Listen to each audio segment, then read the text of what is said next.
Jabuticaba Sem Caroço, o podcast que descaroça a jabuticaba nossa de cada dia.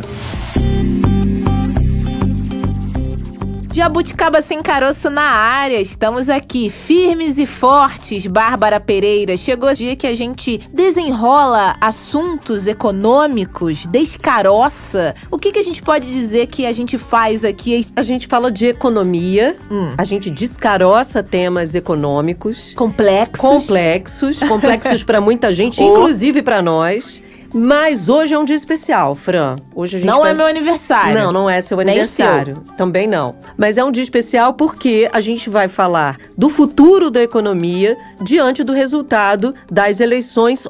E aí temos muitos caroços aí pra gente poder tirar só o sumo ali da jabuticaba e entregar para o nosso ouvinte aquilo que pode acontecer a partir de janeiro de 2023, quando o presidente eleito, Luiz Inácio Lula da Silva, é empossado aí no novo cargo. Tem que seguir a gente no Twitter para ficar por dentro do que a gente está falando aqui no Jabuticaba Sem Caroço. Então, tá tudo aí pro nosso ouvinte jabuticaber, tudo mastigadinho, para não deixar de acompanhar a gente aqui no nosso podcast ultra mega power maravilhoso, porque nós somos assim. Pois é, novo cargo que para ele talvez não seja uma novidade, né? Apesar de desafios aí diferenciados das duas outras gestões, né? A terceira vez que Lula é o presidente do país. Uma votação histórica, Bárbara, porque foram mais de 60 milhões de votos recebidos, né, nesse segundo turno. A maior votação aí de um candidato à presidência desde a redemocratização. Eu acho que é válido, né, a gente também trazer aqui essa observação, esse recorte. Foram ali disputas assim ao longo da tarde, não sei como foi lá onde você mora, na sua região, mas parecia ali um campeonato. As pessoas meio que virou uma porcentagem, virou outra. Tempos que eu não acompanhava uma eleição presidencial desse jeito. Depois, dada aí a vitória a Lula, a gente pôde acompanhar também festas em algumas regiões do país, outras não. Apesar de Lula ter ganhado, né, essa disputa, não foi unanimidade em todo o país. Algumas regiões optaram ali, né,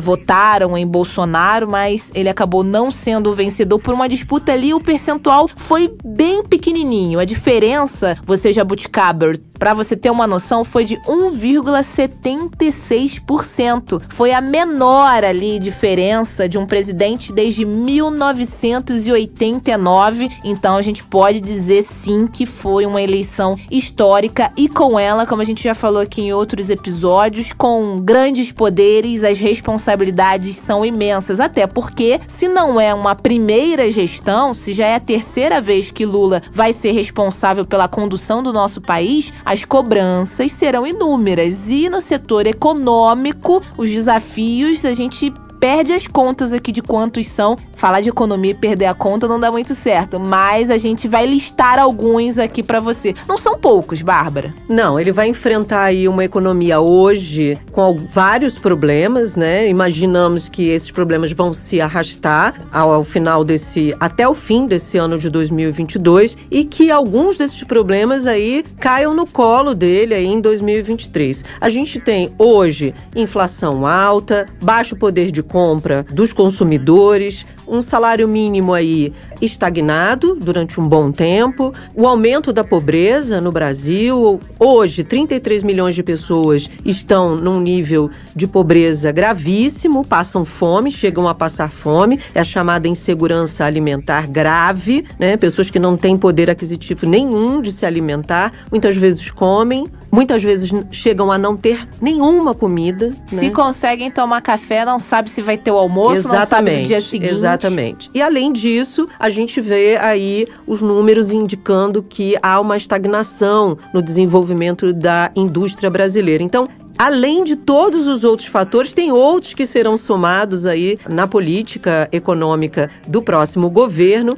e são desafios aí que vão precisar de muito esforço para serem enfrentados no Brasil, porque vem aí também saindo aí, tentando se reerguer depois da pandemia. O então candidato Luiz Inácio Lula da Silva deu ali alguns indicativos ao longo da campanha do que ele iria fazer, do que ele poderia fazer para melhorar essa economia, mas é claro que a gente sabe que só depois da escolha de um ministro aí, né, é que essas medidas vão ser de fato listadas e aí enfrentadas, talvez. A definição ali da equipe econômica pode acalmar ou não, né? Ou não. O mercado tá ali dependendo, tá todo mundo na expectativa, os nomes ainda, né? A gente tá falando aqui do dia seguinte também, né? Não foram divulgados, não sabemos aí se já nos próximos dias ou já essa semana tem conversas, negociações. Fato é que precisamos, né, como brasileiros e brasileiras, torcer para que dê certo. Independentemente de quem saísse vencedor, eu acho que com esse discurso de querer uma economia melhor, porque não adianta, eu tô aqui tranquila, consigo fazer minha compra, sei, como eu falei agora há pouco, tenho meu café da manhã, sei que vou ter meu almoço, meu jantar, mas não adianta poucos estarem bem e muitos estarem numa situação de vulnerabilidade. A gente sabe que atualmente esse é o cenário do Brasil. Não é fácil, não vai ser fácil. A gente torce para que melhore e a gente torce também para que a gente consiga entender um pouco mais como vai ser essa jabuticaba. Será que vai ser mais uma jabuticaba? E a gente não falou também de dois fatores importantes, que é o desemprego, que também precisa melhorar os índices aí de empregabilidade, não só na informalidade, como hoje temos empregos informais, muitos empregos informais, mas o emprego formal, com carteira assinada, as ofertas precisam ser aumentadas. Então esse também é um outro desafio do próximo governo. Fran, mas para isso, a gente resolveu aqui, que a gente não é especialista em economia, a gente dá pitacos na economia, a gente olha como cidadãs que somos, aquilo que compramos, aquilo que pagamos, observamos como jornalistas também os índices, mas é claro que tem sempre gente estudando aprofundadamente esse assunto no Brasil e a gente trouxe um desses pesquisadores, que é professor da Universidade Federal do Ceará. Vamos deixar o professor esclarecer aí esses caroços aí. Alguém vai explicar. Alguém vai explicar. Não é a gente. Exatamente. Vamos deixar o professor falar desses desafios e de como é possível enfrentar esses desafios com o novo governo, olhando aí o que já foi no passado o governo Lula, né? A gente já teve aí 2 mandatos do governo Lula que tinha ali medidas econômicas adotadas e será que essas medidas vão poder ser repetidas ou não? Diante do cenário que temos hoje, muitos anos depois, vai ser preciso ter um outro olhar para a economia no Brasil. O professor explica tudo. Alguém me explica? A nossa conversa é com Fábio Sobral, ele é professor de Economia da Universidade Federal do Ceará. Professor, muito obrigada pela sua participação hoje aqui no podcast. Eu que agradeço, estou à disposição. Professor, presidente eleito, agora é a hora da gente falar dos rumos, né, da economia. Entre vários assuntos, a economia, obviamente, é extremamente importante, mas a gente acha que é melhor voltar um pouquinho atrás no tempo para pensar o que foi a economia nos governos Lula, né? Muito se fala, alguns economistas falam que seria ideal se ele voltasse ao modelo do primeiro mandato dele. O que foi de tão importante para que as pessoas que falam de economia retomem aí esse período? O primeiro mandato, a gente tem que lembrar que a configuração do governo Lula era diferente, os ministros eram da Fazenda e do Planejamento, os dois da Economia. O Banco Central desempenhava um papel extremamente forte também, e o primeiro governo Lula teve como ministro da Fazenda o Antônio Palocci, que depois caiu em desgraça e tal. O Palocci adotou uma política muito, que a gente chama em economia, restritiva. Muitos economistas concordam com isso. Eu não concordo. Ele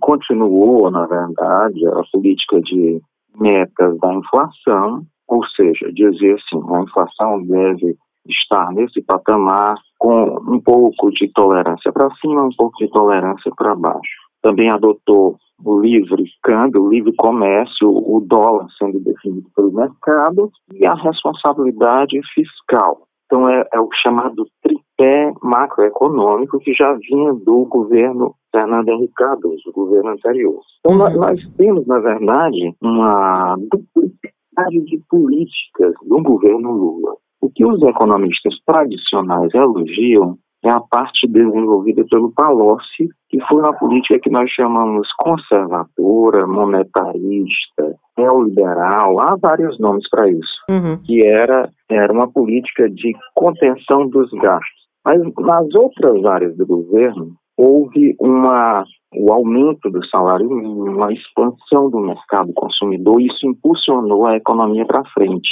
Então, o Brasil teve um crescimento sólido no primeiro governo Lula, apesar da gestão do ministro da Fazenda, Antônio Palocci, e apesar do Banco Central ter taxas altas de juros. Então, eu diria que é um governo de bifronte, como se diz, né, na mitologia grega, de duas faces. Se atribui sucesso à face do Palocci, quando, na verdade, a face desenvolvimentista é que obteve aquele sucesso, entende? Agora, professor, a gente fala muito, né, de desafios, mesmo que o cenário não fosse o que a gente encontra a partir do dia 1º de janeiro de 2023, mesmo se fosse Jair Messias Bolsonaro o presidente eleito, também os desafios para o próximo ano seriam gigantescos. Acredito eu que, falando tanto da economia quanto outros setores, para Luiz Inácio Lula da Silva também talvez um desafio até em dobro, né? A gente não sabe como é que vai se dar aí essa gestão. Qual cenário que ele já começa ali a encontrar a partir do dia 1º de janeiro? São muitas coisas para resolver ou tentar amenizar e melhorar no nosso país. Aí, falando da economia, ele já teria algo para tentar ali resolver em um primeiro momento, a curto prazo? Ele terá 4 anos para isso, mas a partir do dia 1º, que já pode começar a ser conduzido no cenário atual, na sua opinião? Eu sou bem otimista, sabe?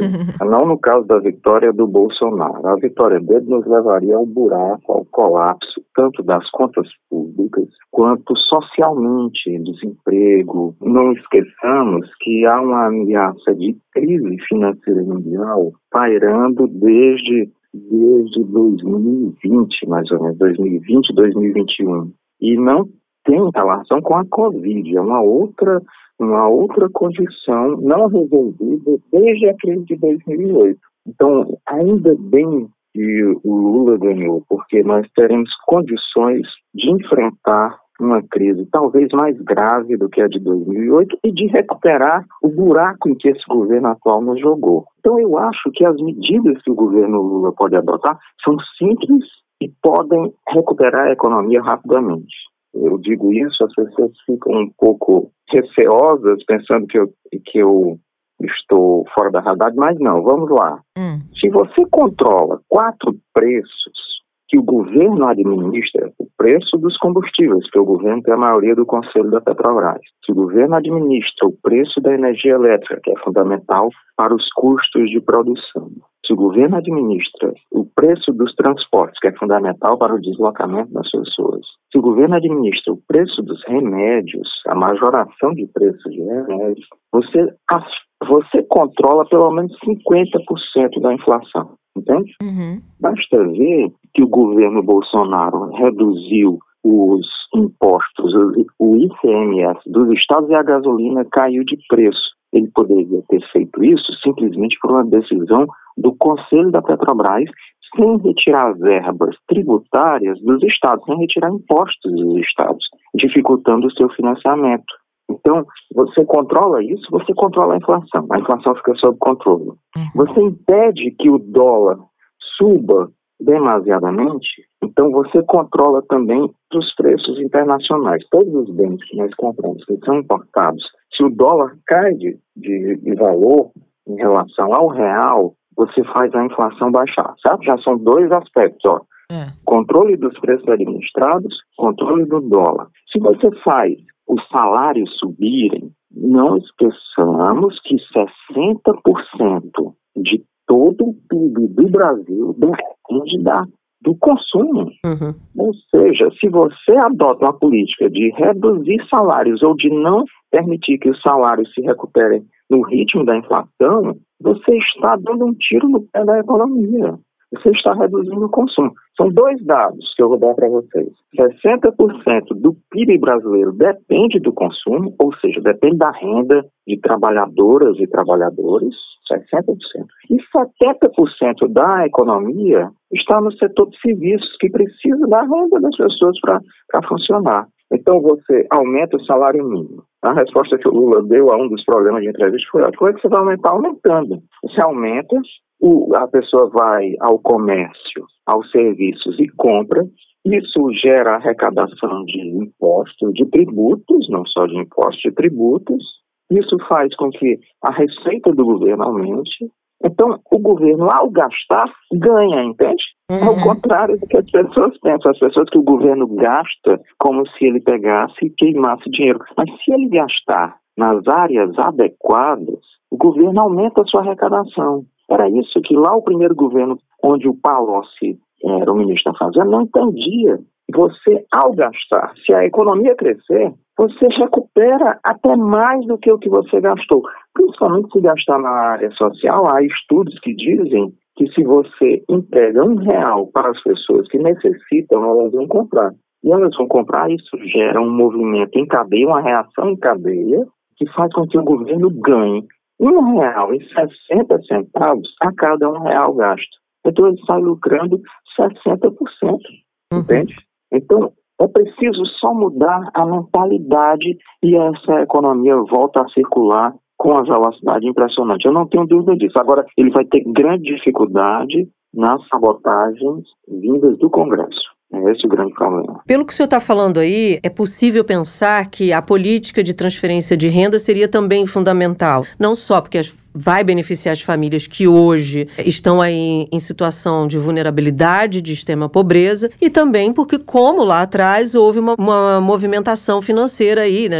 As famílias puderam consumir, esse consumo aí circulou, né? O dinheiro voltou a circular em cidades pequenas também, enfim, tem uma série de consequências aí em função dos programas de transferência de renda. Como é que o senhor vê a implementação desses programas agora? Porque diante desse cenário em que a economia do Brasil está parada, em que ele vai enfrentar uma série de questões ali com dinheiro público, com gastos com relação ao dinheiro público, como é que o senhor vê a recolocação desses programas aí em andamento? Eu acho que recolocar esses programas é fundamental.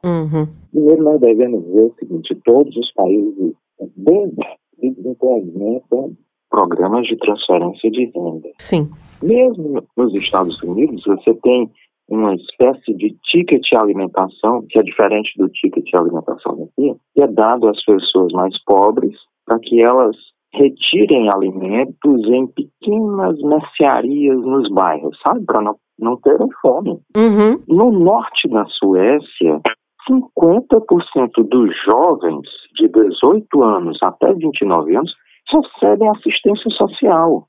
50% deles recebem dinheiro para se manterem. Então, aqui no Brasil, só aqui no Brasil há essa resistência à transferência de renda. Porque ela é a pessoa que não compreende, vamos dizer, um industrial que não compreende, que produz bens de consumo para o mercado interno, que não compreende uma transferência de renda, essa pessoa é incapaz de compreender qualquer coisa, porque o governo, ao transferir, essa pessoa vai consumir, a pessoa que recebe o benefício vai consumir, o comércio gira, o transporte gira, a indústria gira, a agricultura gira. Para que a economia funcione, é preciso que haja um movimento de transferência de renda. Ou, se a renda das pessoas ficar paralisada, pagando juros,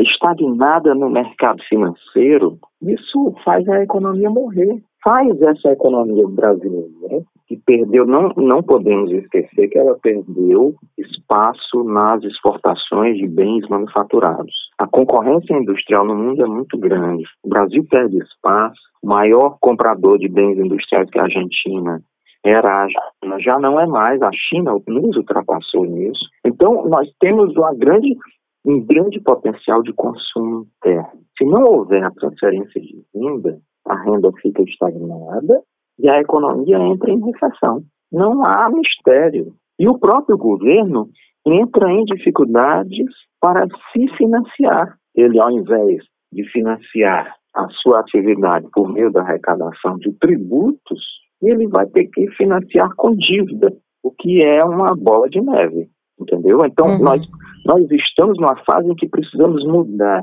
toda essa concepção desenvolvida por uma propaganda neoliberal de responsabilidade fiscal, que na verdade era uma irresponsabilidade. Era uma irresponsabilidade em que hoje nós pagamos 600 bilhões de reais por ano somente em juros para bancos.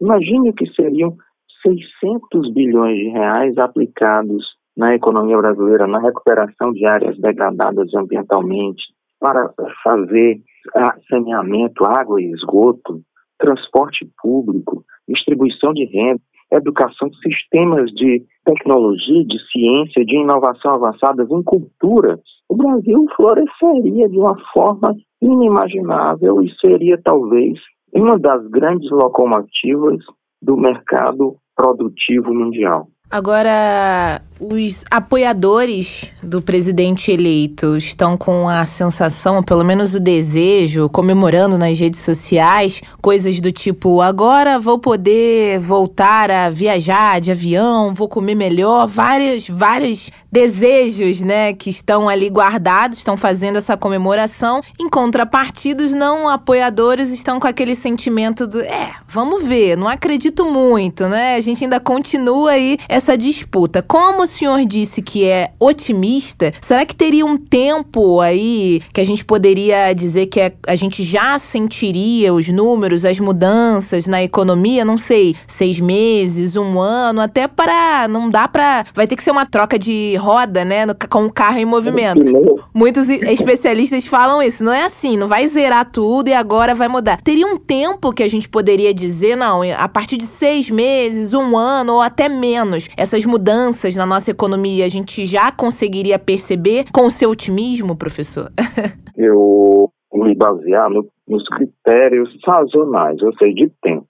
Os 3 primeiros meses de todo o ano, eles são para pagar contas, principalmente contas de colégio, de impostos de automóveis, para quem não tem automóveis, são pagando as contas do Natal. Então, os 3 primeiros meses do ano tendem a ser meses de baixa atividade econômica. Inclusive, há a demissão daquelas trabalhadoras e trabalhadores do comércio que atenderam nas lojas durante o Natal. Então, há uma queda natural do emprego. Eu acho que o grande critério vai ser esse. Vamos observar os 3 primeiros meses de 2023. Se eles já forem positivos, nós podemos começar a nos animar muito. Então, a animação que eu tenho, as esperanças que eu tenho, podem ser transferidas para as outras pessoas, né? Porque eles serão meses de grande teste, principalmente na escolha do ministério. Isso vai ser fundamental. O ministério precisa ser um ministério confiável, crível, que apresente perante a sociedade brasileira, coloque, inclusive, para os que votaram no Bolsonaro, coloquem um pé atrás na dúvida, vamos esperar, né, ao invés de agredir, e esse ministério vai começar a tomar suas atitudes de recuperação da economia. Eu acho que a própria assessoria econômica do Lula atualmente, ela é uma assessoria também dividida, isso me preocupa um pouco. Acho que o Aloysio Mercadante tem essas visões, vou usar esse nome, atrasadas, de não compreensão do papel do Estado como um indutor do desenvolvimento, mas ele tem também economistas da Unicamp, como o Guilherme Melo, uma vez eu debati com ele aqui em Fortaleza, que pode compreender melhor essa possibilidade de realmente um carro andando. Um dos pneus furou, mais de um, vamos trocar com o carro andando. Mas não existe possibilidade de parar, como você mesmo falou. Então, a outra lógica é, vamos acelerar para que a economia funcione e essa recuperação ocorra. A ideia de que vamos colocar a casa em ordem, com responsabilidade, sem gastar, se fizer isso, o governo está morto. Até porque seria impossível, né, professor? Seria impossível. Nós já temos mais de 30 milhões de pessoas com fome. Nós temos preços extremamente altos na inflação a consumidores de menor renda. Você diz assim, a inflação 7%, como dizem os dados. É 7% no geral. Mas se você pegar por faixa de renda, a inflação dos mais pobres, até 5 salários mínimos, a inflação nas gôndolas de supermercado deve estar ultrapassando os 25%. Então, só aí você precisa alterar essa condição. Há mais programas de longo prazo, como ontem o futuro presidente Lula indicou, retomar obras de infraestrutura, retomar a reconstrução da indústria nacional. Foram perdidos 4 milhões de empregos no setor de indústria naval e indústria petrolífera. Quer dizer, tem um potencial enorme para crescer. O senhor tocou num ponto importante, né? Esse ano os dados da indústria aí mostram estagnação aí total, né? De alguns setores, vários setores. Como é que vai ser possível? A grande pergunta que todo mundo se faz é: vai ser possível recuperar a indústria que já tivemos, né? Retomar aí as atividades do Brasil? Eu acho extremamente possível. Como eu disse, se você decide retomar o setor do pré-sal e se você começa a encomendar as plataformas de exploração de petróleo, não mais a Tailândia, Coreia do Sul, mas encomendar de novo a indústria naval se recupera. A indústria naval se recupera a indústria petrolífera, né? Aí o setor de construção civil se recupera, entende? Então há uma possibilidade grande. Só que eu acho que o Brasil precisa dar um novo passo, além dessas 3 indústrias pesadas, como a gente chama, indústrias de construção civil, a indústria petrolífera, a indústria naval. Ele precisa dar um passo no setor de alta tecnologia muito grande, né? Então é preciso verbas para a educação, tanto a cultura quanto essa ciência e tecnologia. As pessoas pensam que dá para formar um cientista sem cultura. Um cientista sem cultura, sem ter lido literatura, sem ouvir música, sem ir ao teatro, sem ver bons filmes, é um cientista incompleto, incapaz de ter ideias novas. O Brasil recebe menos turistas estrangeiros do que a Torre Eiffel. A Torre Eiffel recebe 89, 90 milhões de pessoas ao ano. O Brasil recebe no máximo 7. Mas nós temos talvez uma das culturas mais ricas do mundo. E não se entende isso. O pessoal pensa que é só praia. Vamos trazer o turista para a praia. Tá? Não se entende esse potencial da cultura renovador, da produção cultural. Tem um outro setor aí, professor, que alguns especialistas estão falando, que seria a construção no Brasil de um complexo industrial da saúde. Que seria muito... O fato da pandemia ter acontecido e a gente não estar preparado, né? A maioria dos insumos a gente trazer de fora e não ter uma indústria aqui que produza aí máscaras, seringas, enfim, insumos e materiais que fazem parte daí da saúde, porque os cientistas já estão dizendo, podemos viver aí em um outro momento de pandemia, não é algo que a gente não quer, óbvio, mas não é algo impossível diante do cenário mundial aí relacionado ao meio ambiente, né, a degradação ambiental. Então, esse talvez também fosse um outro setor de desenvolvimento no país. O que o senhor acha disso? Eu acho fundamental, até porque medicamentos, eles 20 anos de direitos de patentes, tá? Mais de 80% dos remédios consumidos no Brasil já venceram a patente. E o Brasil podia quebrar essas patentes legalmente, através de medicamentos genéricos, produzindo uma indústria farmacêutica, mas não só. Nós precisamos estimular as universidades a formarem consórcios de pesquisa. Isso precisa mudar a universidade. A universidade hoje está sendo feita, dirigida para negócios. Alguém pesquisa ali, ele faz uma patente, ele usa os recursos públicos para seu benefício pessoal, certo? Então, na verdade, nós teríamos que mudar a estrutura da universidade, que houvesse a escolha de áreas prioritárias, né, da saúde, e as pesquisas fossem estimuladas para ir para isso, e nós produzíssemos, inclusive, respostas próprias na área da saúde. Além de quebrar as patentes, nós temos um potencial da pesquisa acadêmica em tantas áreas, mas na saúde também, para nós nos destacarmos no mundo. E nós contaríamos com o apoio de alguns atores muito notáveis. Por exemplo, uma aliança Brasil-Cuba. Cuba tem destaque mundial na área da pesquisa médica, mas seria fundamental. A China está disposta a isso. A China tomou a decisão de tornar 70% da sua população consumidora de classe média. Então, a indústria chinesa, por maior que seja, não vai comportar essa satisfação de consumo. A China vai ser a maior consumidora do mundo de produtos industriais manufaturados. A China vai financiar isso com a sua moeda, o yuan, e ela está incentivando países ao seu redor para que se industrializem. O Irã assinou um acordo de 25 anos de industrialização com a China que vai mudar toda a face ali da Ásia Ocidental, ou como chamam de Oriente Médio. Por que o Brasil não pode assumir um papel desse? Sim. Né? Um papel de reindustrialização, de utilização da sua capacidade acadêmica, né, de produção industrial, de fornecimento ao mercado chinês. As pessoas não percebem, eu tenho falado isso, escrito sobre isso, as pessoas não percebem que nós estamos numa janela histórica importantíssima para a reindustrialização.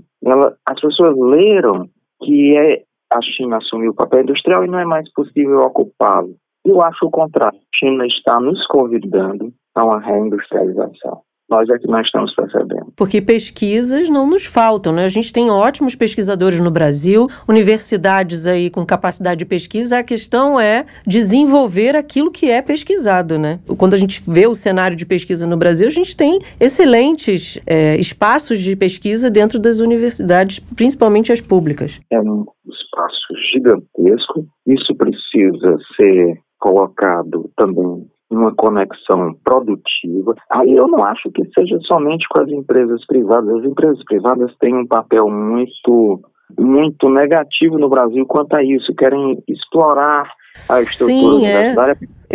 Desculpa até interrompê-lo. Eu falei no sentido de ter pesquisa, mas aí não tem dinheiro para desenvolver a própria pesquisa. Aí muitas vezes tem que recorrer a uma fonte externa que não tem. A gente sabe que muitas vezes não tem o mesmo pensamento que os pesquisadores, né? Mais no sentido do lucro. Em alguns casos, também não tô aqui também demonizando quem tem ali o dinheiro para financiar. Mas em alguns casos a gente sabe o que acontece, né? E as assinaturas de contratos geralmente beneficiam quase exclusivamente a empresa que forneceu o dinheiro e alguns poucos pesquisadores. Eu vejo prédios aqui na minha universidade fechados, onde o público não pode ter acesso, onde as pesquisas não são acessíveis ao conjunto da universidade, porque são prédios de empresas instalados dentro das universidades. Então, por que não criar, inclusive, um novo mecanismo em que, a partir da unidade das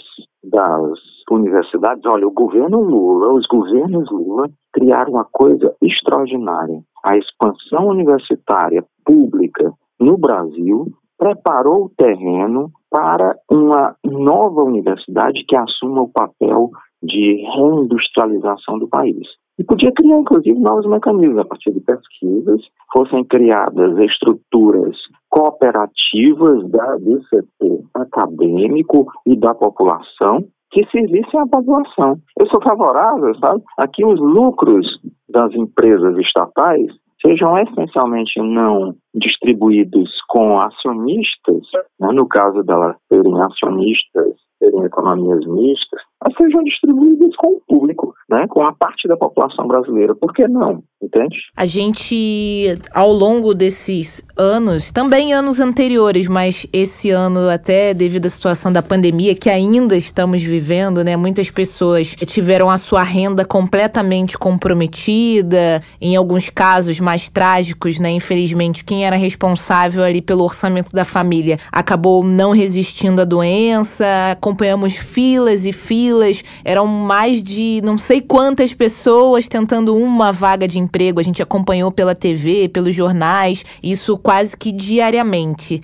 Não tem como, né, como a gente tá falando aqui ao longo desse episódio, jogar um pozinho ali, fazer uma mágica, uma vara de condão e, nossa, tem emprego pra tudo quanto é lugar sobrando agora. A gente sabe que seria um cenário ótimo, mas não é possível. Nesse momento, crescer, né, a oferta ali dos empregos é um desafio, mas como isso poderia ser conduzido se o senhor, né, Fábio Sobral, pudesse dar uma dica, sugestão para Luiz Inácio Lula da Silva nesse momento? Qual seria a condução para a geração de mais empregos e automaticamente melhorar nossa economia, professor? Ótimo, eu vou fazer até uma pequena propaganda num canal que eu tenho no YouTube. Eu propus algumas dessas medidas. Opa! Então já fala o canal, antes de tudo, para a gente seguir.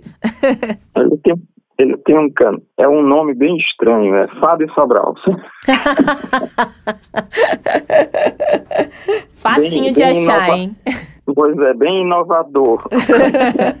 É o seguinte, eu vou propor algumas medidas, certo? Uhum. A primeira, controle daqueles preços administrados. Se ele reduzir o preço dos combustíveis, pode inclusive retomar o ICMS para que os estados recebam novamente sua arrecadação tributária. Retoma o ICMS para os estados não quebrarem, mas controla os preços através do Conselho da Petrobras. Se eliminar essa política de petróleo, de combustíveis aqui serem reajustados pelo câmbio, pelo preço do dólar, pronto, acaba isso. Isso reduz a inflação. Segundo, cria um salário mínimo mais alto. As pessoas imediatamente vão consumir. Imediatamente. E o consumo de uma pessoa que está empregada acabará gerando empregos novos para quem está desempregado, porque, como eu disse, gera uma reação dele. Terceiro, reduzir o preço da energia elétrica, estimular o setor de produção de energia elétrica com energias renováveis. Terceiro, estimular um enorme programa de estímulo à agricultura familiar. O agronegócio se vangloria da sua produtividade, mas aí é fácil. Só o ano passado eles receberam 280 bilhões de reais de crédito do Banco do Brasil no Plano Safra. Então eles recebem esse volume, produzem, mas é um sistema que é todo financiado pelo Estado. E se você dirigisse a produção para o financiamento, o crédito para a pequena produção, para a agricultura familiar, estimulasse um processo de recuperação ambiental, que a agricultura familiar pode ser feita por meio de agrofloresta, você teria uma geração de renda e ocupação no setor rural muito grande. Isso, inclusive, reduziria o preço dos alimentos. Mas aí tem os problemas de mercado. Se o preço dos alimentos se reduz, as pequenas propriedades quebram. Então o governo tem que financiar toda a agricultura do mundo. Nos Estados Unidos, 50% da renda dos agricultores vem, das famílias agricultoras, aqueles farmers, vem do Estado. Uhum. Então, aqui no Brasil tem esse pequeno agricultor, pequena agricultura, a agricultura familiar tem que ser financiada, os preços chegam baratos ao mercado, ou seja, a inflação não cresce, a inflação de alimentos não cresce, né? Até pode se reduzir a segurança alimentar. Por que a gente tem no Brasil tanta resistência ao financiamento, por exemplo, da agricultura familiar? Porque a gente já teve aí modelos aí de recuperação até de bancos, né, com dinheiro público. Quando se fala de agricultura familiar, do pequeno agricultor, existe uma grande resistência por parte, uma grande parte da sociedade brasileira em relação a isso. Tem sempre o discurso do, estamos dando dinheiro à toa. É como se fosse e quando, na verdade, o senhor está propondo aí como investimento, inclusive por uma recuperação aí econômica. O que podemos atribuir essa resistência a financiamento da agricultura familiar? Nós podemos atribuir a um domínio do parlamento brasileiro por bancadas como a do BOI, como bancadas conservadoras que impedem a destinação de verbas a esse setor. Nós podemos atribuir a uma concepção que varre o Brasil em grande parte, que é a concepção neoliberal. Livro bem interessante de um professor do INSPER, Sérgio Lazzarini, que diz assim, capitalismo de laço. A epígrafe do livro, no começo do livro, vai dizer assim, sempre temos as amizades e o Banco do Brasil. Então, é isso. Essa verba é disputada pelo agronegócio gigante e pelos pequenos agricultores. A parte mais frágil é a do pequeno agricultor. E é fácil desenvolver uma propaganda, quando você tem dinheiro, de que o melhor é investir a grande propriedade latifundiária, reproduzindo um modelo que devastou o Brasil ao longo de 500 anos. Um modelo desde as colônias. O modelo latifundiário, e monocultor, ele devasta a terra.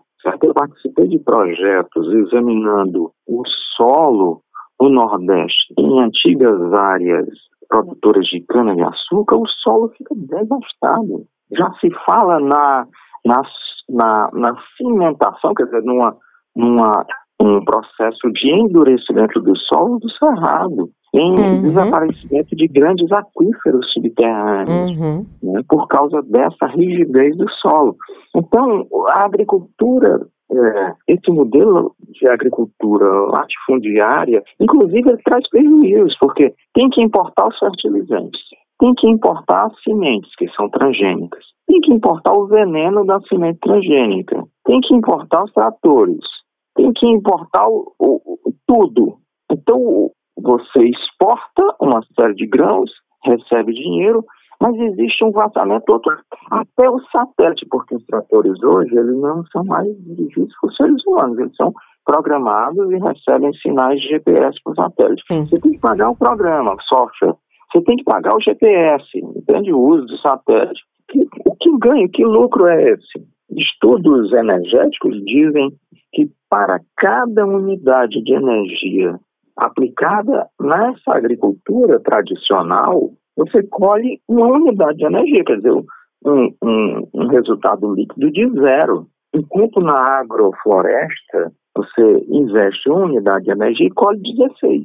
Qual é a mais lucrativa mesmo, entende? O orçamento das famílias, tivemos o endividamento das famílias, quase que 80% no último boletim, última pesquisa da CNC. Nada agradável, ótimo, claro, muitos endividados, e o que a gente até fala e comenta aqui, faremos um episódio específico a respeito disso, que as pessoas não se contraem dívida ali, não ficam nessa situação porque querem, óbvio, elas estão ali em busca de pagar, sanar uma conta de luz, uma conta de água, faz um cartão, vira aquela bola de neve, apesar de alguns, numa situação financeira melhor, acharem, as pessoas fazem dívida porque querem, tá ali, não tem condição de ter esse carro, de morar nessa casa, quer se endividar. A realidade a gente sabe, quem passa ali necessidade, passa fome, não tem onde morar, sabe muito bem, o motivo de estar endividado. Essa situação de 80% das famílias brasileiras estarem endividadas, a gente pode ter aí pelo menos, eu gostei que o senhor fala que é otimista, então eu vou usar essa frase aqui ao longo do episódio. Esse otimismo, essas famílias vão poder respirar um pouco mais aliviadas com todos esses segmentos e partes aí da economia já equilibradas, professor? Olha, há no mundo um grande debate cada vez maior de que, periodicamente, ao longo da história, nos últimos 5.000 anos de história, as sociedades que se endividavam entravam em colapso. Ou ocorre um perdão generalizado das dívidas, ou a sociedade entra em colapso. Isso está descrito por antropólogos econômicos, como David Graeber. No livro, inclusive, tem em português Dívida, 5.000 anos de história. O professor americano Michael Hudson, fez alguns livros extraordinários, né? Mas o último dele, por exemplo, The Destiny of Civilization, o destino da civilização, mas tem um em que ele pergunta, ele faz um histórico dos endividamentos, sistemas de perdão, né? O pessoal hoje fala tanto em Deus e tal, até na Torá judaica, no Antigo Testamento, para os cristãos, tinha o período do jubileu e o sabático, em que as dívidas eram anuladas, certo? Uhum. Eu sou favorável à anulação de muitas dessas dívidas. Mas tudo bem, vamos lá, não vai anular. Eu estou aqui, professor, respirando assim, com um pouco mais de ansiedade, porque quando o senhor fala em perdão de dívida no Brasil, é algo... Tá difícil alguém me perdoar. Esse perdão não é fácil. Esse perdão de dívida no Brasil, o senhor acreditaria que... Eu tô falando do ponto de vista cultural mesmo, né? Culturalmente a gente não perdoa nada, só, né, pede perdão a Deus por uma série de coisas, mas não perdoa nada. Nada nem ninguém. Muito menos dinheiro. Tô aqui ansiosa pela sua resposta do que seria possível aqui no Brasil em relação a esse endividamento. Você sabe qual foi uma das medidas da Revolução Francesa, que inclusive fez a Revolução estourar, foi o perdão das dívidas. Sabe? As sociedades que não perdoam dívidas periodicamente, que não permitem as pessoas respirarem, que só afundam, essas sociedades entram em colapso. Então, o ideal seria esse perdão.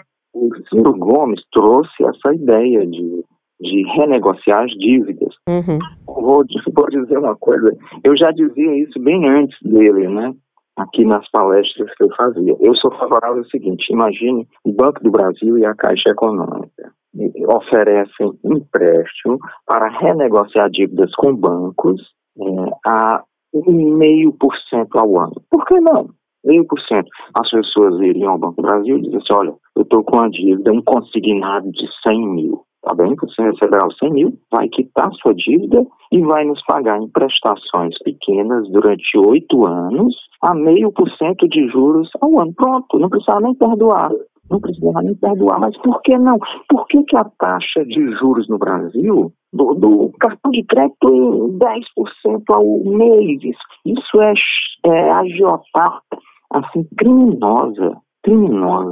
Então, esse tema da dívida precisa ter uma enorme negociação. Não basta, a proposta do Lula foi insuficiente com a ideia do desenrola as dívidas de SPC e Serasa. Não, tem que tocar nas dívidas bancárias, as dívidas das famílias com os bancos.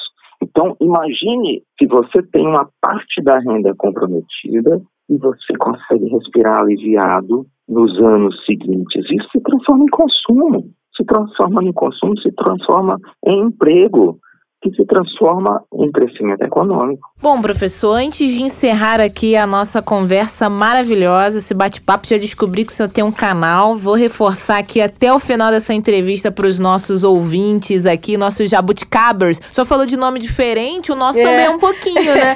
Jabuticaba sem caroço. O nosso é que é diferente. O nosso é diferente. Então, a gente tira o caroço da jabuticaba por aqui, também aprende um pouquinho no seu canal. Acho bacana a gente aproximar aí a economia, né, dos brasileiros, algo que a gente tenta fazer aqui às segundas-feiras, sem nenhuma pretensão. Vocês são especialistas, sabem bastante, com certeza conduzir aqui, nos ensinam muito às segundas-feiras pra gente deixar esse assunto um pouco mais leve, porque também tem isso, né, professor? As pessoas ouvem assim por alto, às vezes não se aprofundam muito, acha que é um bicho de 7 cabeças, e fala meio que, eu ouvi dizer que para resolver a economia tem que fazer isso, mas acho bacana a gente pesquisar, entender, ver se é possível, viável, não crucificar ou não falar que o futuro, né, o agora já eleito presidente do Brasil vai conseguir ou não. São muitas dúvidas, isso a gente não pode negar, e muitos desafios também, não só ao longo aí dos primeiros meses de 2023, mas ao longo dos 4 anos a gente pode dizer que vai ser, principalmente da área econômica, um desafio diário para Luiz Inácio Lula da Silva, né? Vai ser um desafio diário.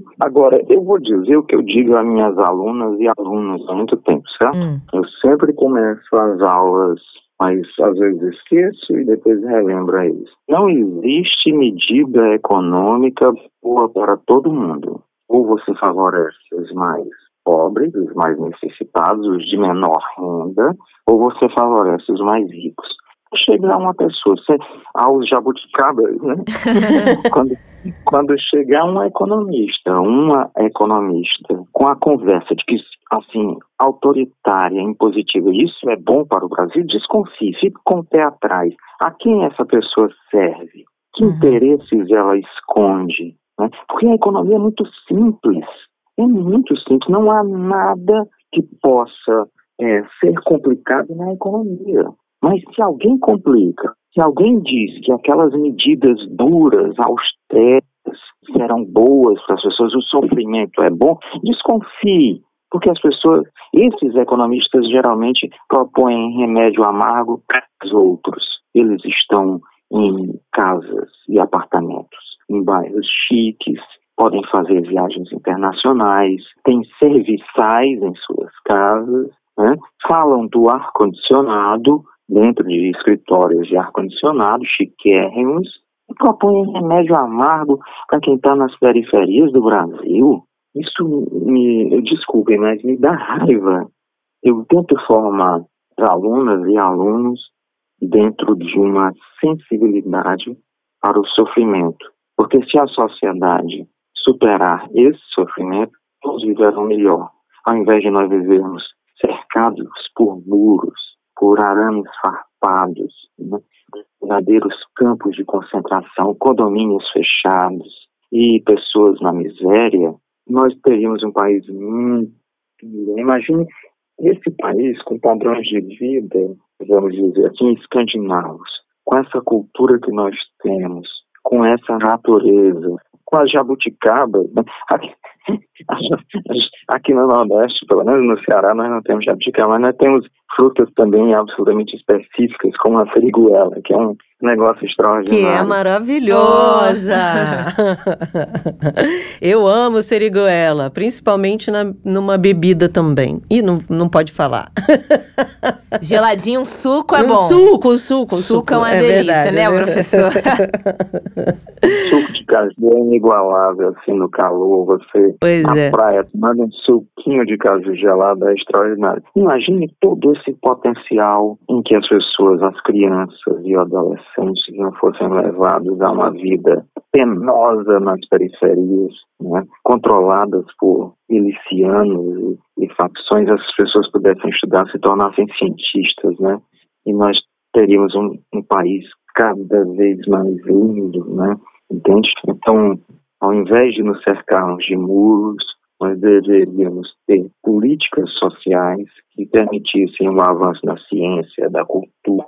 Porque não é só a ciência, eu bato nessa tecla. É preciso boa música, é preciso teatro, é preciso, bons livros, é preciso locais bonitos, arquitetura bonita, né? Arte plástica, para que a gente viva uma vida muito mais digna, muito mais rica, muito mais que vale a pena ser vivida. Professor, a gente está aqui encaminhando para o final, mas eu acho que a gente não pode deixar de fazer uma pergunta que muita gente aí tem questionado, aí, principalmente, até nos debates, isso foi algo que surgiu, né? A gente tem um orçamento do governo para 2023 já enviado, né, pelo atual governo ao Congresso, e é um orçamento ali que prevê restrições, como o senhor apontou, né? O que vai ser possível fazer diante desse orçamento do governo com essas restrições, né? Vai ser possível fazer isso que o senhor falou nos 3 primeiros meses de desenvolvimento, de tentar aí movimentar a economia com essas restrições? Olha, esse Congresso atual certamente votou esse orçamento com restrições. Eu acho que eles já esperavam a vitória do Lula, sabe?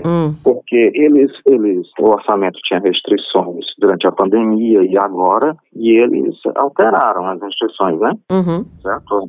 Ultrapassaram a emenda constitucional 95, que é aquela emenda do fim do mundo que proibia gastos públicos, né? Sim, gastos com questões com áreas como saúde e educação que são vistas como investimentos, né? Isso.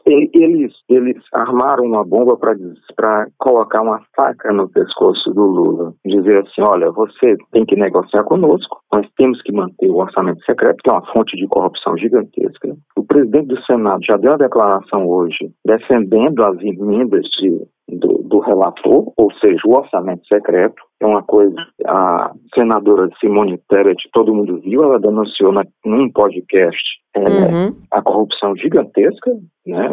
Ela usou 2 exemplos de extração de dentes e testes de HIV. Numa cidade que não... era um triplo de extrações de dentes numa cidade pequena, cidade de interior. Não tinha aquela quantidade de pessoas, né? de dente. Né? Não tinha. E uma cidade pequena tendo feito mais testes de HIV do que a cidade de São Paulo. Outra, tratores comprados pelo triplo do preço. Então, o orçamento secreto é uma excrescência, uma fonte de corrupção sem possibilidade de averiguar os gastos. É, inclusive, o fim de um governo federal. Né? O controle do orçamento passaria ao Congresso. Isso é terrível. Então, eles armaram essa bomba contra o Lula para negociar a manutenção do orçamento secreto. Agora, é possível a lei do orçamento ser mandada para o próximo ano e já não pode mudar? Pode. No Brasil, quase pode, entende? Quase tudo pode, né? Vai depender dessa negociação, como é que ela vai se dar. Né? Acho, inclusive, que o Supremo Tribunal Federal vai desempenhar um papel enorme nisso. Primeiro, em proibir as ilegalidades, coibir e proibir, em investigar o setor de investigação. Essa Polícia Federal, que foi aparelhada pelo governo Bolsonaro, em grande parte, não todo mundo, ela precisa voltar a funcionar nessa verificação dos esquemas de corrupção para inibir esse processo. E o orçamento pode sofrer alterações emergenciais. O governo Lula vai ter que fazer isso. Vai ter que fazer essas alterações para poder conseguir desenvolver seus gastos. Mas olha só, se a economia voltar a girar, a arrecadação tributária crescer, o governo vai, inclusive, ter verba para suas ações sem precisar de um orçamento definido no ano anterior. Sabe? Professor, muito obrigada mais uma vez pela sua visita ilustre, se a gente pode dizer assim. É um prazer recebê-lo. Já me inscrevi no seu canal, descobri que o senhor tem um homônimo aqui, tem outro Fábio Sobral, mas tem um Maia aí no meio oculto, que aí fica mais fácil encontrar o senhor, né? Fábio Maia Sobral. Redes sociais também, Instagram, quem quiser encontrá-lo, é fácil. Quiser aprender um pouco mais, ter uma aula, assim como no nosso episódio de hoje, só digitar seu nome lá também, né, mestre? Isso, eu agradeço essa propaganda, agradeço o convite, é um prazer conversar com vocês. Eu fico muito feliz que eu participo de muitas entrevistas, né? Mas a entrevista com vocês é de uma leveza, que me faz bem. Volte sempre aqui, porque a gente tem sempre jabuticabas econômicas para descaroçar e o senhor nos ajuda bastante a entender essas jabuticabas e deixar ela com só o sumo para o nosso ouvinte. Muito obrigada, professor.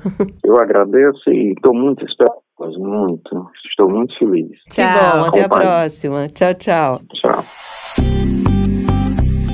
Bárbara, sempre adoro conversar, trazer os professores aqui, nos auxiliam bastante. Dessa vez não foi diferente com o professor Fábio. Já deu ali uma dica, né, do que a gente pode aguardar, esperar em 2023. Já quero que ele volte aqui no nosso programa e quero também que você, Jabuticaber, continue conosco. Se você gostou desse episódio de hoje, falando aí da economia, dos desafios já para 2023, o cenário, como será essa condução, tenho certeza que você não vai se arrepender também de ouvir o nosso episódio de amanhã. Traremos, como acontece todas as terças, um episódio falando da nossa política nossa de cada dia, cada vez mais em alta agora. Então, a gente quer descaroçar tudo que vem por aí em 2023 e nos próximos anos também, nessa gestão de Luiz Inácio Lula da Silva.